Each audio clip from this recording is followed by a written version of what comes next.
حضرت ایک سوال تھا، جی مطلب سیرت اور اسوہ میں فرق ہوتا ہے کیا اس میں؟ چونکہ آپ علیہ السلام کی جو معمولات ہیں شب و روز کے، اس کے حوالے سے کوئی بات نہیں ہے، بس جو آپ کے یعنی موٹے موٹے حالات ہیں وہ بیان کیے جا رہے ہیں کتاب میں، یعنی اسوہ اور سیرت میں فرق ہوتے ہیں جی؟ اس وقت کے اندر نا روزمرہ کے معمولات زیادہ آتے ہیں، سمجھ گئے؟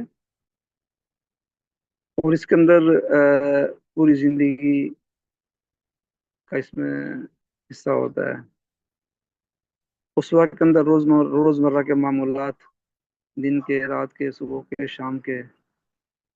اور سیرت کے اندر یہ معمولات کم ہوں گے، زندگی جیسے اب اس میں پہلے جہاد کے بارے میں، دعوت کے بارے میں یہ واقعہ زیادہ ہوں گے۔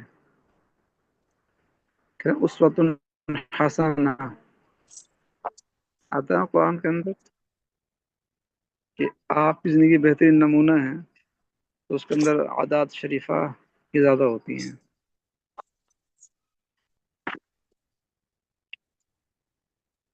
چلیں، آج یہ کہاں سے آ گئے؟ زبیر طور صاحب بڑے دن کے بعد آئے ہیں۔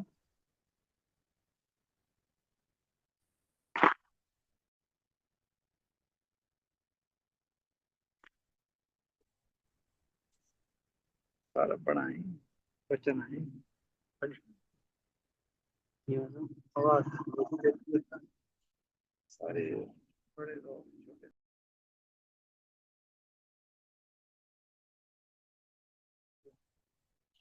جی پڑھے کچھ ساتھی شروع کریں۔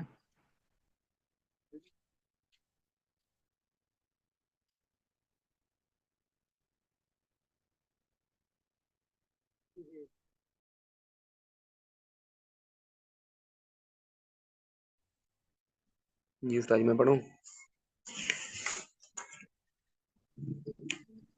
استاد محترم، جی پڑھیں۔ آپ صلی اللہ علیہ وسلم کے چہرہ انور کا زخمی ہونا۔ قریش کا مشہور بہادر عبداللہ بن کمی صفوں کو چیرتا ہوا آگے بڑھا اور آن حضرت صلی اللہ علیہ وسلم کے چہرہ انور پر تلوار ماری، جس سے خون کی دو کڑیاں جی خود خود قاد خود خود یہ سمجھے؟ نہیں استاد جی، خود ہے واو خو دال ماکو۔ خود، اچھا خود، جس سے خود کی دو کڑیاں چہرے انور میں گھس گئی اور ایک دندان مبارک شہید ہو گیا۔ حضرت صدیق اکبر رضی اللہ تعالیٰ عنہ خود کی کڑیوں کو زخم سے نکالنے کے لیے آگے بڑھے تو ابو عبیدہ بن جراح رضی اللہ تعالیٰ عنہ نے قسم دی کہ خدا کے لیے یہ خدمت مجھے کرنے دو، اور خود آگے بڑھ کر ہاتھ کے بجائے اپنے منہ سے ان کڑیوں کو کھینچا تو پہلی مرتبہ ایک کڑی نکلی، مگر ساتھ ہی اس کے زور سے ابو عبیدہ کا ایک دانت بھی گر گیا۔ یہ دیکھ کر دوسری کڑی نکالنے کے لیے پھر حضرت صدیق رضی اللہ تعالیٰ عنہ بڑھنے لگے تو ابو عبیدہ رضی اللہ تعالیٰ عنہ نے پھر قسم دے کر ان کو روکا اور خود ہی دوبارہ اسی طرح منہ سے دوسری کڑی نکالی، جس کے ساتھ ابو عبیدہ رضی اللہ تعالیٰ عنہ کا دوسرا دانت بھی گر گیا۔ صحابہ رضی اللہ تعالیٰ عنہم اجمعین کی جان نثاری۔ یہ دیکھ کر جہاں بعض صحابہ آپ صلی اللہ علیہ وسلم پر چھا گئے، تیروں اور تلواروں کی بارش ہو رہی تھی، مگر یہ صحابہ اپنے اوپر لیتے تھے۔ حضرت ابو دجانہ رضی اللہ تعالیٰ عنہ جھک کر آپ صلی اللہ علیہ وسلم کی ڈھال بن گئے، جو تیر آتا ان کی پشت پر لگتا تھا۔ حضرت اللہ رضی اللہ تعالیٰ عنہ نے تیروں اور صفائی تلواروں کریں، کو جی صفائی کریں نا، اس نے کتاب کھولی ہے۔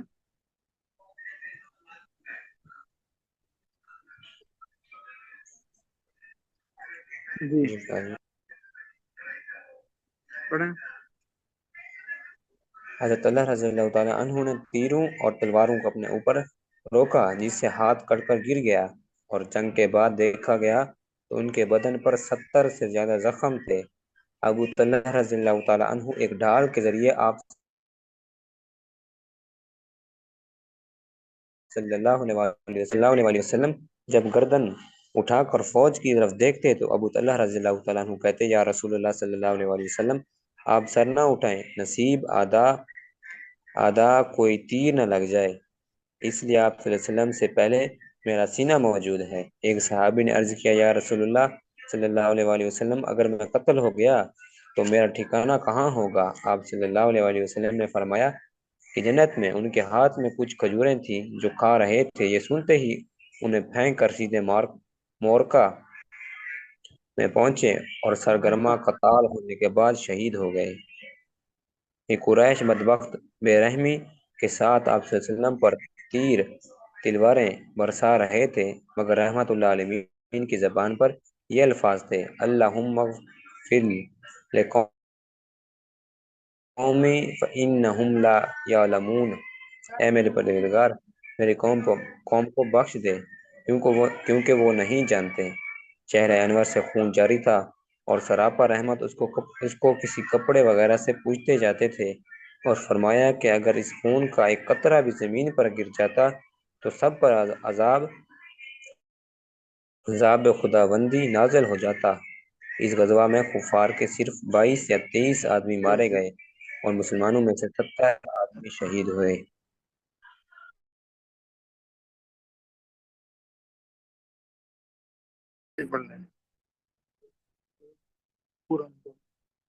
رمضان صاحب پڑھیں۔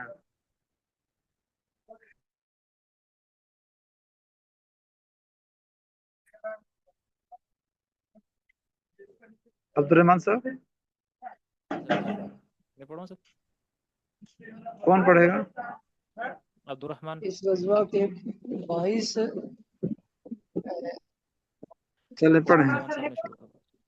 اس 4 ہجری سر پہ منظر سریہ بجائے لفظ سریہ سریہ بحیرے مونا بجانب بحیرے مونا۔ اس سال ماہ سفر میں آپ صلی اللہ علیہ وسلم نے 70 صحابہ رضوان اللہ اجمعین کا ایک دستہ اہل نجد کی جانب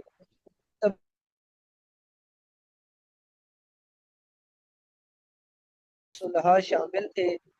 وہاں پہنچے تو عامر، رائل، زکوان اور قسیان ان کے مقابلے کے لیے کھڑے ہو گئے۔ بالآخر جنگ ہوئی اور اتفاقاً سب شہید ہو گئے۔ حضرت صلی اللہ علیہ وآلہ وسلم کو اس سخت رنج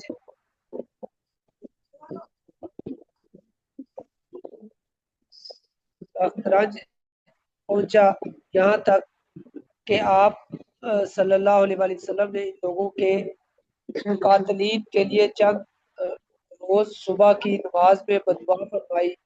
اور اسی سال ماہ شوال میں حضرت حسن رضی اللہ تعالیٰ عنہ کی ولادت ہوئی اور حضرت سلمہ رضی اللہ تعالیٰ عنہ حضرت صلی اللہ علیہ وآلہ وسلم کے عقد میں آئی۔ 5 ہجری آگے پڑھوں؟ ہاں پڑھیں۔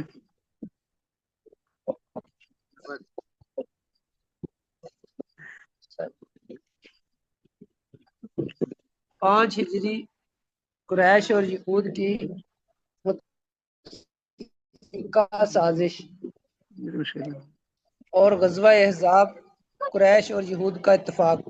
جب نبی کریم صلی اللہ علیہ وآلہ وسلم مدینہ تشریف لائے تو یہاں یہود سے مصالحت کا معاہدہ فرما لیا، جس کو نبی کریم صلی اللہ علیہ وآلہ وسلم وفا کرتے رہے، لیکن چونکہ یہود مدینہ طیبہ کے رئیس اور بڑے مانے ہو جاتے تھے، اور آپ صلی اللہ علیہ وآلہ وسلم کے تشریف لانے کے بعد اسلام روز و افزاں ترقی اور شوکت کو دیکھ کر ان کو سخت غیظ ہوتا، اور اسی لیے ہمیشہ حضرت صلی اللہ علیہ وآلہ وسلم کے اور مسلمانوں کے در پہ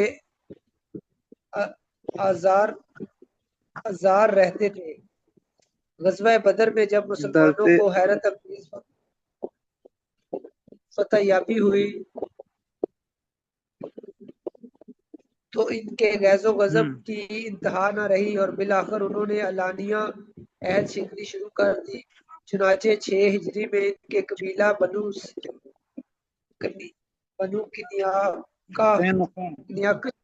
قینقاع کنیکا نے اعلان ہاں جنگ کیا۔ قینقاع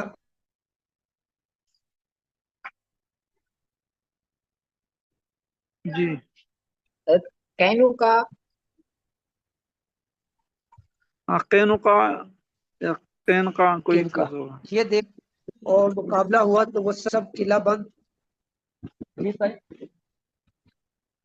جی استاد جی چلے آگے چلیں کچھ عرصہ میسور رہنے کے بعد جلا وطن ہو کر بنو کنیاکا شام کے علاقے میں اور یہ بنو نذیر عثمانی دیکھیں کیا خیبر اعراب وغیرہ جی استاد لغت جی میں دیکھیں لغت میں نا کیا اعراب آ رہے ہیں اس کے لغت میں دیکھیں قینقاع ہے یا قینقاع قینقاع ہے چلیں شام آگے کے علاقے میں اور بنو نصیر خیبر وغیرہ میں چلے وزیر گئے۔ وزیر ادھر قریش مکہ پہلے سے یہاں یہود اور منافقین کو خطوط لکھ کر نہ صرف مخالفت پر اکسا رہے تھے بلکہ یہ دھمکی بھی ساتھ تھی کہ اگر محمد صلی اللہ علیہ وآلہ وسلم کو وہاں سے نہ نکال دو گے تو ہم تمہارے ساتھ جنگ کریں گے۔ آگے ایک اور ساتھی پڑھے صفحہ پلٹیں ہاں نون پر پیش ہے نا جی حضرت پیش ہے۔ قینقاع ہاں قینقاع چلیں پڑھیں سر جی میں پڑھوں محمد زبیر۔ پڑھیں اس وقت یہ اسباب باہمی ربط اور اتحاد کا بہانہ بن گئے اور اب قریش مکہ یہود مدینہ اور منافقین سب کی مجموعی طاقتیں اسلام کے خلاف کھڑی ہو گئیں۔ مکہ سے مدینہ تک تمام قبائل میں ایک آگ سی لگ گئی۔ چنانچہ غزوات ذات الرقاع ذات غزوہ الرقاع ہاں مورخہ 10 محرم 5 ہجری اسی سازش کا نتیجہ تھا۔ پھر غزوہ دومت الجندل جو ربیع الاول 5 ہجری میں واقع ہوا اس سلسلے کی ایک کڑی تھی۔ غزوہ بنو مطلق مورخہ 2 شعبان 5 ہجری کا باعث بھی یہی متفقہ سازش تھی۔ یہ سازشیں ایک عرصہ تک اس طرح مختلف صورتوں میں ظاہر ہو کر ترقی کرتی گئیں۔ اچھا یہ جو ہے نا ذات الرقاع مطلب یوں لگتا ہے جیسے کہ نا صحابہ کرام چلے اور پیر زخمی ہو گئے اور پھر پیروں پہ انہوں نے کپڑے باندھا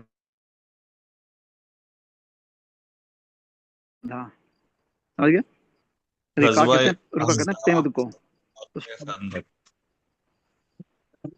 جی یہ غزوہ کی بجائے غزوات کیوں کہہ رہے ہیں اس کو؟ کس کو ذات و رقاع سے پہلے غزوات لکھا ہوا ہے، غزوہ نہیں لکھا ہوا، جمع کیوں لکھا ہے غزوات؟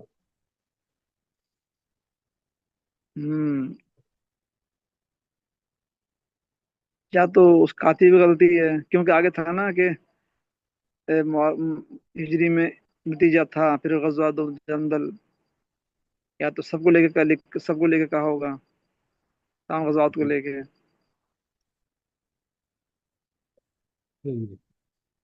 دراصل میں ان دونوں کو کہہ رہے ہیں، ذات الرقاع اور دومت الجندل دونوں کو ملا کے، اور آگے بھی ہے غزوہ بنو مطلق آگے پھر کیونکہ تینوں کی تینوں 5 ہجری میں ہوئی ہیں اور آگے پیچھے ہوئی ہیں، اس لیے شاید صحیح ٹھیک بالآخر جی ذی قعدہ 5 اسے ہجری میں سب نے اگلی کلاس کا اپنی لنک آ پوری گئی۔ قوت کہتے ہیں بالآخر ایک ہی بالآخر نہیں بالآخر بالآخر ذیقعدہ 5 ہجری میں سب نے اپنی پوری قوتیں جمع کر کے یک بارگی مدینہ پر حملے کی ٹھانی، اور اس طرح 10,000 آدمیوں کا لشکر جرار مسلمانوں کو مٹانے کے لیے مدینہ طیبہ کی طرف بڑھا۔ نبی کریم صلی اللہ علیہ وآلہ وسلم کو جب خبر ہوئی تو صحابہ رضی اللہ عنہم کو جمع کر کے مشورہ کیا۔ حضرت سلیمان فارسی رضی اللہ تعالی عنہ نے رائے دی کہ کھلے میدان میں جنگ کرنا مناسب نہیں، جس طرف سے مدینہ کے اندر گھسنے کا احتمال ہے اسی طرف خندق کھود دی جائے۔ چنانچہ آپ صلی اللہ علیہ وآلہ وسلم 3,000 خود بھی کمر بستہ ہو گئے۔ 6 دن میں یہ 5 گز گہری خندق اس طرح تیار ہوئی کہ اس کے کھودنے کے لیے خود سید الرسول صلی اللہ علیہ وآلہ وسلم کے دست مبارک کا ایک بڑا حصہ تھا۔ ایک مرتبہ خندق کھودتے ہوئے ایک پتھر کی چٹان نکل آئی جس کی وجہ سے سب کے سب عاجز ہو گئے۔ آپ صلی اللہ علیہ وآلہ وسلم نے خود دست مبارک سے ایک پھاوڑا مارا تو اس کے ٹکڑے اڑ گئے اور غرض خندق تیار۔ استاد جس کی سمجھ نہیں آئی اس میں بس ایک خندق ہوتے ہوئے، جی اس کی بولے سمجھ نہیں آئی، خندق کھودتے ہوئے پتھر کی چٹان نکل آئی جس کی وجہ سے ہاں سب آگے ہو گئے۔ پتھر کی چٹان سخت تھی نا، تو وہ کسی کے ضرب مارنے سے ٹوٹی نہیں تھی، تو آپ علیہ اچھا السلام نے ضرب ماری 3 ضربیں، تو اس میں روشنی نکلی، نور نکلا، پھر فتح فرما کہ بھائی کسرا فتح ہو گیا، اور کیسر و کسرا فتح ہو گئے، اور روم فتح ہو گیا، اس طرح کی بشارتیں اس سے روشنی میں دکھائی گئی تھی۔ اچھا جی سبحان اللہ۔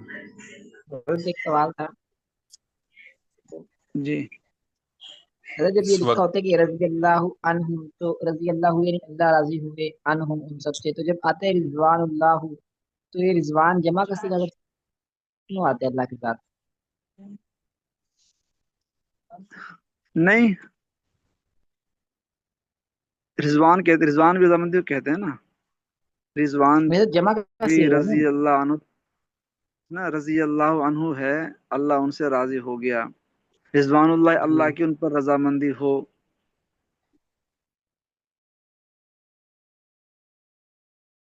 یہ مصدر ہے نا، رضوان مصدر ہے، جی سمجھ؟ اور رضیہ جو آتا ہے، رضیہ رضیہ وہ صیغہ فاعل کر غائب ہے، اللہ ان جی سے جی راضی ہو گیا، اب رضوان اللہ اللہ پر ان کی رضامندی ہو، اس طرح سے ہے،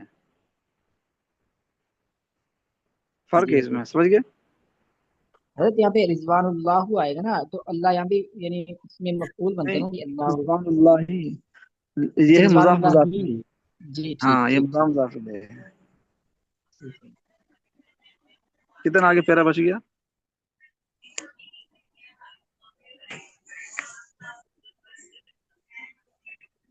جی پڑھیں آگے۔ ہاں یہ پورا کر لیں جی، ہاں ادھر کفر کا لشکر آ پہنچا اور مدینہ کا محاصرہ کر لیا۔ تقریباً 15 روز تک مسلمان اسی میں محصور رہے۔ محاصرے کی وجہ سے مدینہ میں سخت بے چینی پھیل گئی۔ رسد کی قلت سے صحابہ رضی اللہ عنہم پر 3 دن کے فاقے گزرے۔ ایک روز مضطر ہو کر صحابہ رضی اللہ عنہ نے اپنے پیٹ کھول کر آن حضرت صلی اللہ علیہ وسلم کو دکھائے کہ سب نے پیٹ پر پتھر باندھ رکھے تھے۔ آپ صلی اللہ علیہ وآلہ وسلم نے اپنا شکم مبارک کھول کر دکھایا جس پر 2 پتھر باندھ رکھے تھے۔ ادھر محاصرین جب خندق عبور نہ کر سکے تو وہیں سے تیر اور پتھر برسانے شروع کر دیے۔ جانبین سے مسلسل تیر اندازی ہوئی۔ اس سلسلے میں آپ حضرت صلی اللہ علیہ وآلہ وسلم کی 4 نمازیں قضا ہوئیں۔ یہ نا غزوہ خندق، یہ خندق کھودی گئی تھی، سلمان فارسی عنہ کے مشورے سے خندق کھودی گئی تھی۔ انہوں نے مشورہ دیا تھا کہ ہمارے ہاں جب دشمن آتا ہے تو ہم خندق کھود کر دشمن کا مقابلہ کرتے ہیں۔ حضرت سلمان فارسی عنہ کے مشورے سے خندق کھودی گئی تھی اور سارے صحابہ نے اس میں حصہ لیا تھا۔ تو انشاءاللہ باقی کل پڑھیں گے۔